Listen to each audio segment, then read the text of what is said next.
हमारे सारी चीजें समझ में आ चुकी हैं, किसी को भी कोई शक और शुबे की गुंजाइश अब इसमें है ही नहीं कि जब तक ये आरएसएस और बीजेपी की सरकार रहेगी, अभी तो डायरेक्टली है या इनडायरेक्टली भी कभी भी रहेगी आरएसएस की कोई भी सरकार, तब तक बाबा साहब डॉक्टर भीमराव अंबेडकर, हमारे अन्य महापुरुषों ने जो भारत की कल्पना की थी, जो अशोक का भारत था, वो कभी पूरा हो ही नहीं सकता। एक बात हम सब ने समझ ली, और इन लोगों को हटाने का तरीका भी हमने समझ लिया है कि हम लोग 90% हैं, 88% हैं, वोट देंगे, इनको हटा देंगे। और वोट देने से, क्योंकि 5 साल में इलेक्शन आता है, वोट देके भी ना हटा पाए तो हम भारत के संविधान की जो प्रावधान है, जो कानून बने हैं, जो बाबा साहब डॉक्टर भीमराव अंबेडकर ने इतनी लड़ाई करके हमारे लिए एक अच्छा संविधान बनाया था, उस पर अपनी संख्या, अपनी ईमानदारी, अपने संघर्ष के बल पे न्याय प्राप्त कर लेंगे, ये भी हमने जान लिया। तो अब आरएसएस और बीजेपी के लोग क्या करें, उसका एक एग्जाम्पल अभी कल आया है, उससे पहले भी एग्जाम्पल चल रहे हैं बहुत। कल वाला एग्जाम्पल मैं अभी बताता हूं, लेकिन जो सबसे बड़े मुद्दे 2 चल रहे हैं इस वक्त देश में। तो ये जो हम सेमिनार्स करते हैं, मैं बार बार इस बात को बोल रहा हूं, जितने लोग हम सेमिनार्स में आते हैं, सड़क पे संघर्ष करने के लिए उतरे हैं उतने लोग। और दूसरा, जो भी आरएसएस और बीजेपी की मानसिकता का व्यक्ति है, जो भी, उससे बात करना बंद कर दें। पहला जो आपको रास्ता में बता, बात ही करना बंद कर दें। उनसे हमारा सिर्फ एक रिश्ता है, उनको जेल भिजवाने का, क्योंकि उन्होंने देश लूट के खा लिया है। पिछले 10 सालों में देश को लूट लिया, एक एक आदमी के घर से अनाज छीन लिया और 5 किलो अनाज के लिए मोहताज बना दिया। हम लोग जो दुनिया और देशवासियों को अनाज खिलाने वाले लोग थे, आज 5 किलो अनाज के लिए मोहताज बना दिया। ये है। तो पहला काम हमें जो करना है वो है बात करना बंद कर दो। और एक एक आदमी, अगर एक एक आरएसएस के कार्यकर्ता पन्ना प्रमुखों के खिलाफ कार्रवाई अगर लिखित में पुलिस में करनी शुरू कर दे कि कल तो ये स्कूटर पे घूमते थे, आज मर्सिडीज में कैसे, कल तक झोपड़ी भी नहीं थी, आज ये महल कैसे, ये काम शुरू करें हम सबसे पहले। तो प्रैक्टिकल काम करने का वक्त आ गया। दूसरा, जहां कहीं भी आंदोलन हो रहा है, हमारे किसी भी बहुजन का कोई भी आंदोलन हो रहा है, उसमें जाना शुरू करें, आप टाइम देना शुरू करें। अगर आपको अपनी घरों की और परिवारों की रक्षा करनी है, वरना घर में से निकाल निकाल कर मारेंगे ये लोग, अगर 2024 का इलेक्शन हम लोग नहीं ठीक करते हैं। उन लोगों को यह पता लग गया, आरएसएस और बीजेपी के लोगों को, और बहुत अच्छे से पता है, हम अब किसी बहकावे में आने वाले नहीं हैं। कोई मुद्दा ले आए, बालाकोट, पुलवामा, ये वो कुछ भी, उससे बेवकूफ बनने वाले नहीं है लोग, बिल्कुल बेवकूफ नहीं बनेंगे, और कोई भी वोट नहीं देगा इन्हें। तो इन्होंने ईवीएम का जरिया चुन रखा है। ईवीएम, आप वोट किसे भी दें, सरकार अगर नरेंद्र मोदी साहब की बनेगी तो फिर क्या करोगे आप? भाई वोट देके ही तो सत्ता परिवर्तन कर सकते हो आप। पूरी तरीके से अगर अंबेडकरवादी सरकारें नहीं आती तो जैसी भी थोड़ी बहुत अंबेडकरवादी सरकारें आती हैं वही तो बना सकते हो आप। अब वो करने का भी तरीका छीन लिया। तो पहला मुद्दा तो ये है, समझ लो आप लोग ध्यान से, पहला मुद्दा है ईवीएम। इस वक्त ईवीएम के लिए जहां जहां भी आंदोलन हो रहा है वहां भारी संख्या में जाके ईवीएम का विरोध करें। हम लोगों ने जो ईवीएम हटाओ, संयुक्त मोर्चा ने जो प्रोग्राम दिया है, और अभी 31 तारीख को बामसेफ की एक बहुत बड़ी कॉल है जंतर मंतर पे, आप सभी लोगों को, और सब आप सब लोगों को नहीं, अपने साथ कम से कम 10-10, 20-20 लोग लेके, आप सब जागरूक लोग हो। 31 तारीख को पहले, सबसे पहला काम, 31 तारीख को बामसेफ ने जो कॉल दी है ईवीएम हटाने के लिए, उसमें सबको जाना है। हम सब लोग जा रहे हैं, हम सब लोग पूरी ताकत से जा रहे हैं। मैं सब लोगों से आह्वान करता हूं कि 31 तारीख के प्रोग्राम को ऐतिहासिक प्रोग्राम बना के इलेक्शन कमीशन को मजबूर करना है कि पेपर बैलेट से ही चुनाव होगा, ईवीएम से नहीं होने देंगे हम।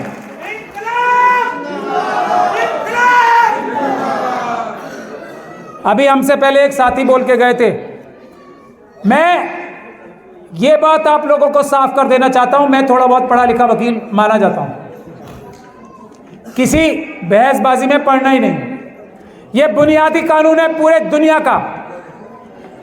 का बुनियादी कानून है ये कि इलेक्शन सिर्फ और सिर्फ पेपर बैलेट से ही सुरक्षित है और किसी चीज से सुरक्षित इलेक्शन हो ही नहीं सकते। इसमें बहसबाजी में पढ़ने की जरूरत नहीं है किसी को भी। जो भी पेपर बैलेट के, कागज के बैलेट के, बैलेट बॉक्स के खिलाफ बोलता है वो झूठ बोलता है, वो बेईमान है। यह बात आप सोच के रखो, इसके आगे बहस नहीं। अभी एक हमारे साथी बोल के कहते हैं, इसीलिए मैं ये बात कह रहा हूं कि संविधान में संशोधन करना पड़ेगा अगर पेपर बैलेट से चुनाव करना है। ऐसा कानून में कोई प्रावधान नहीं है जो पेपर बैलेट से चुनाव ना हो सके, ऐसा कोई नहीं है। बल्कि आज भी जो कानून है वो पेपर बैलेट वाला ही कानून है। बैलेट, ये जो ईवीएम मशीन भी है ना, इसको भी पेपर बैलेट ही मान के इलेक्शन होते हैं। बुनियादी कानून आज का भी पेपर बैलेट का ही है।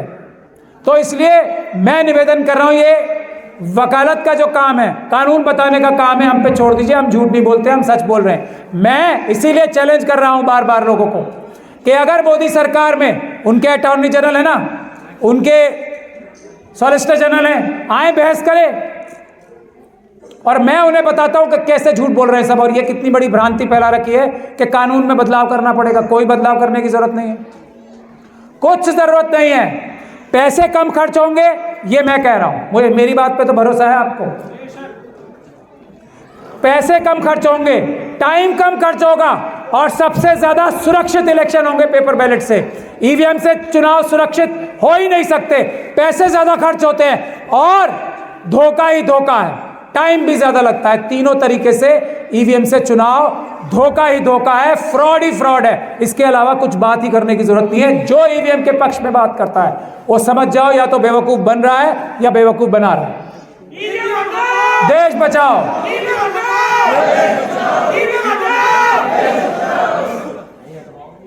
तो 31 तारीख को, और हम लोगों का आह्वान है, ये एक एक व्यक्ति भी जो कहीं भी ईवीएम का सेंटर है ना, जैसे रिटर्निंग ऑफिसर, अभी देश में 543 बनेंगे लोकसभा का चुनाव कराने के लिए। एक एक ऑफिस के बाहर हमें हजारों की संख्या में बैठना है, जैसे सीएनआरसी के प्रोटेस्ट में किसान आंदोलन में बैठे थे। हमें इस तरह का देश में माहौल बनाना है, जैसे SC/ST एक्ट जब हटाया था 2018 में अप्रैल 2 को, वो माहौल देश में क्रिएट करना है। जब ये सरकार ईवीएम से चुनाव कराने से पीछे हटेगी, वरना इनकी तो जिंदगी और मौत का सवाल है। वोट इन्हें एक भी नहीं पड़ना और ये ईवीएम से चुनाव नहीं कराएंगे, ऐसा कभी संभव है? समझ लो बात। और किसी तरीके से नहीं मानने गए, दुनिया भर के झूठ बोलेंगे। अब इलेक्शन कमीशन को सड़कों पे उतार दिया। पहले हमने 50 मशीनें मांगी ना सिर्फ, कितनी ज्यादा डर लग गया। अब एक एक को जाके दिखा रहे हैं झूठ अपना कि नहीं नहीं ईवीएम की मशीनें ठीक होती हैं। पहले कहते थे मशीन देखने ही नहीं देंगे। बड़ी बड़ी पॉलिटिकल पार्टीज को मशीन देखने के लिए नहीं दी इन्होंने। अब एक एक गांव में जाके, एक एक गली में जाके क्यों दिखा रहे हैं? क्योंकि हमने इन्हें बेनकाब कर दिया। और ये बात जानते हैं जब अम्बेडकरवादी खड़े होते हैं, वैसे नहीं डर रहे हैं ये। जब अम्बेडकरवादियों ने कमर कस ली है, अब मुकाबला होगा। चाहे पुलिस लाए, चाहे अपने आरएसएस के गुंडे लाएं, मुकाबला होगा। ईवीएम से चुनाव नहीं होने देंगे, किसी हालत में नहीं होने देंगे, किसी कीमत पे नहीं होने देंगे। जिसकी जो ताकत है लगा ले। ईवीएम हटाओ, देश बचाओ। ईवीएम हटाओ, देश बचाओ। ईवीएम हटाओ, देश बचाओ। तो ये बात अब दिमाग में 31 तारीख का पहले क्लियर कर ले। दूसरा, अभी एक जो ठेकेदारी प्रथा के बारे में हमारे वीर सिंह निगान साहब बोल रहे थे ना, अभी देखो, आप पढ़ाई लिखाई करेंगे हमारे लोग। पहली बात, जो एक बात ये रिजर्वेशन के खिलाफ बोलते हैं, दूसरा मुद्दा मैं बता रहा हूं आपको। जो व्यक्ति जैसे ईवीएम के बारे में जो बोलता है वो चोर है, बदमाश है। जो ईवीएम का सपोर्ट करता है वो डकैत, लुटेरा, चोर, बेईमान, देशद्रोही है। सीधी बात। उसी तरीके से रिजर्वेशन के खिलाफ जो बोलता है वो बेईमान, चोर, लुच्चा, लफंगा, लुटेरा सब है। बात ध्यान से समझ ले। जो रिजर्वेशन से किसी भी नौकरी में जाते हैं वही ईमानदार हैं, उन्हीं के पास दिमाग है। जो रिजर्वेशन से नहीं जाते वो कमअक्ल हैं, बेवकूफ है, गधे हैं। करे केस मेरे ऊपर, मैं साबित करूंगा। ये बात अपने दिमाग में क्लियर कर ले। हम ये बात क्यों कहते हैं? सुप्रीम कोर्ट की जजमेंट है, रिजर्वेशन मींस मीडियोक्रिटी, मतलब रिजर्वेशन को सुप्रीम कोर्ट ये बोल रही है कि जो क्वालिटी है कॉम्प्रोमाइज होती है। इससे बड़ा झूठ दुनिया में कोई नहीं होता, हो ही नहीं सकता। वोट हमारा, राज तुम्हारा। दूसरा मुद्दा रिजर्वेशन का, वीवीपैट। मैं फिर बोल रहा हूं, जो भी किसी तरह की भी बात करता है, वीवीपैट भी धोखा है, सब धोखा है, सब फ्रॉड है, सिर्फ पेपर बैलेट। किसी बात ही नहीं करनी जब हमने रिजर्वेशन का मुद्दा, ये खुल के आम ये बोल सकते हैं कि रिजर्वेशन वाले जो है उनको काम करना नहीं आता। खुलेआम बोल रहे हैं ना ये। इसी ग्राउंड पे हमें नॉट फाउंड सुटेबल करते हैं ना ये। एनएफएस क्या होता है? नॉट फाउंड सुटेबल, खुलेआम करते हैं। हम लोग पता नहीं क्यों बैकफुट पे रहते हैं, डिफेंस करते हैं। ये जो इंटरव्यू लेने वाले हैं, मैं आज ऐलान कर रहा हूं, ये नेवर फाउंड सुटेबल हैं जो इंटरव्यू लेने बैठते हैं। Never found suitable. जो इंटरव्यू लेने बैठेगा उसके मन में एकलव्य का कॉन्सेप्ट होगा। समझ में आती है बात आप लोगों की? हजारों साल से द्रोणाचार्य पुरस्कार देते हैं ना ये। क्या है द्रोणाचार्य पुरस्कार? क्या है कॉन्सेप्ट द्रोणाचार्य साहब का? एकलव्य का कॉन्सेप्ट है ना। और उसको अपना द्रोणाचार्य पुरस्कार उसको देते हैं जिसको ये टीचर मानते हैं। बड़ा सही बात है ना। और कुछ चाहिए सबूत, और कुछ सबूत भी चाहिए। जो आइडल है वो एकलव्य का कॉन्सेप्ट है। फिर भी एकलव्य को यह बताना पड़ेगा कि मैं सबसे बड़ा धनुर्धर में ही हूं, ये बताना पड़ेगा। अगर एकलव्य है तो वो सबसे अच्छा है, खत्म बात। इसके आगे बहस करना बेवकूफी का काम है। ये लोग कभी अकलमंद हो ही नहीं सकते, ये मेहनती हो नहीं सकते, ये ईमानदार हो नहीं सकते, बाय डिफॉल्ट नहीं हो सकते। हाँ, अच्छे बुरे लोग कहीं भी किसी भी कम्युनिटी में होते हैं। अंबेडकरवादियों में भी कई बेईमान हो सकते हैं, कम होते हैं, और उधर भी हो सकते हैं, वहां ज्यादा होते हैं।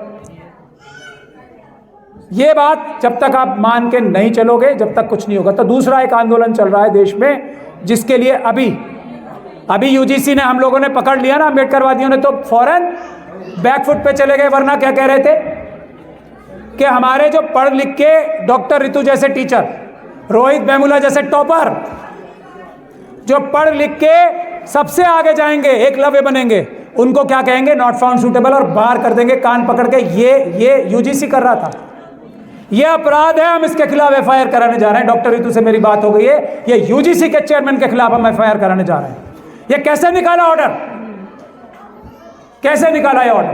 तो दूसरा बड़ा आंदोलन इस वक्त चल रहा है देश में,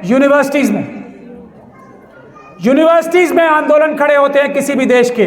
तो ईवीएम का और जो ये यूनिवर्सिटी का डॉक्टर रितु का आंदोलन चल रहा है, 6 तारीख का है। उसमें हजारों नहीं लाखों की संख्या में आए। ईवीएम के लिए भी 31 तारीख को और 6 तारीख को दिल्ली यूनिवर्सिटी गेट नंबर 4 पे, दिल्ली यूनिवर्सिटी गेट नंबर 4 सुबह 10 बजे, और 31 तारीख को जंतर मंतर। ये हमारा रास्ता है, इसके अलावा सब मिथ्या है। और की ईवीएम के खिलाफ हर रिटर्निंग ऑफिसर के ऑफिस के बाहर, और जहां इनके पेपर बैलेट्स नहीं, ये ईवीएम की मशीन है, जहां जिस वेयर हाउस में है उसके बाहर परमानेंट प्रोटेस्ट लगाने की जिम्मेदारी जो लेता है, इस वक्त सबसे बड़ा अंबेडकरवादी वही है। इस वक्त सबसे बड़ा संविधानवादी, इस वक्त सबसे बड़ा देशभक्त वही है जो इन 2 कामों में हमारा साथ देता है, जो इन 2 कामों में आगे बढ़ के लड़ाई करने को तैयार। बस मेरा टाइम पूरा हो गया। मैडम भी बार खड़ी हैं पीछे। मेरी यही 2 गुजारिश है, बहसबाजी बंद, भाषणबाजी बंद, सड़क पे उतर के खून पसीना बहाने के लिए हम लोगों को तैयार होना है। हमारे सारे प्रोटेस्ट कानूनी होते हैं, हमारे सारे प्रोटेस्ट पीसफुल होते हैं। हमारे ऊपर दिल्ली यूनिवर्सिटी में लाठीचार्ज भी हुआ, भानु जी और हम पे, ऋतु पे और हम पे, चंद्रशेखर आजाद और हम पे, मंजीत नौटियाल साहब और हम पे, सब पे, कितने भाई हमारे यहाँ बैठे हैं, सब पे लाठीचार्ज हुआ। पलट के हमने कुछ नहीं किया, चुपचाप लाठियां खाई, लेकिन हमारा आंदोलन और बड़ा हो रहा है। यही हमारी ताकत है, पीसफुल प्रोटेस्ट, मगर पीछे नहीं हटेंगे। जय भीम, जय संविधान, जय भारत।